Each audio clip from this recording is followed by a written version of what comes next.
Oi pessoal, tudo bem com vocês? Hoje eu vou mostrar esse ovo de Páscoa da Paula's Pets. Ele é bem bonito. Aqui está os brindes. É todos pingentes.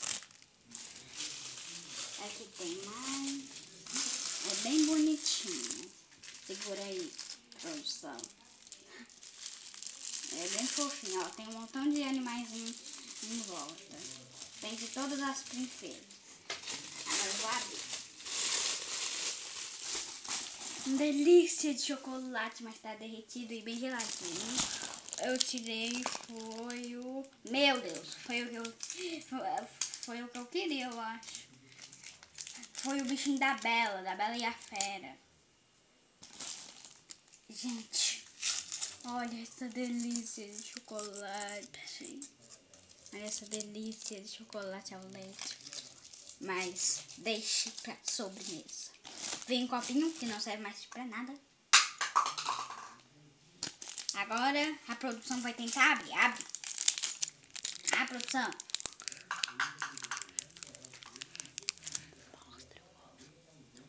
Aqui, ó. Aqui tá o ovo. Ele tá todo quase não em forma de ovo. Porque derreteu ao pós da viagem que eu comprei na loja da Americana. Vou abrir. Aqui tem um montão de caixa de um gatinho da Aurora, que é a Bela Adormecida, Cinderela e da Bela. Aqui é o mesmo.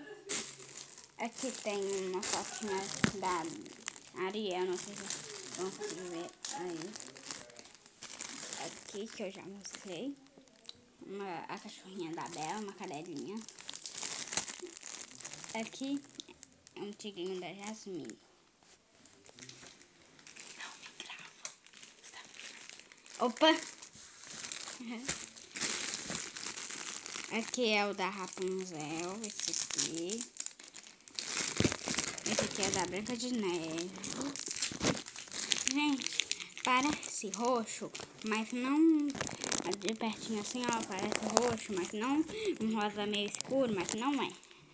Agora eu vou pegar o brinde. Aqui, peguei, obrigada, produção. Eita, depois eu mostro isso pra lá. Eita, meu Deus. Aqui, ó. É o bichinho da Bela. Pera, já. Pode usar em qualquer colar.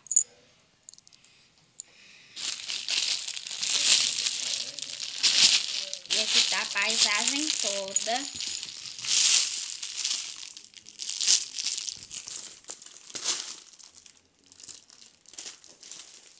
É bem fofo. Ah, eu vou usar como um tapetinho pra boneca. Aqui é para os pés. Produção, cadê o pingente? Ah, tá aí. Ele é bem pesadinho. Meio leve, meio bem pesado. Isso aqui é uma cadeira. Então, espero que vocês tenham gostado. Inscreva-se no meu canal se você ainda não é inscrito. Dê um like. Então, beijo, até o próximo vídeo.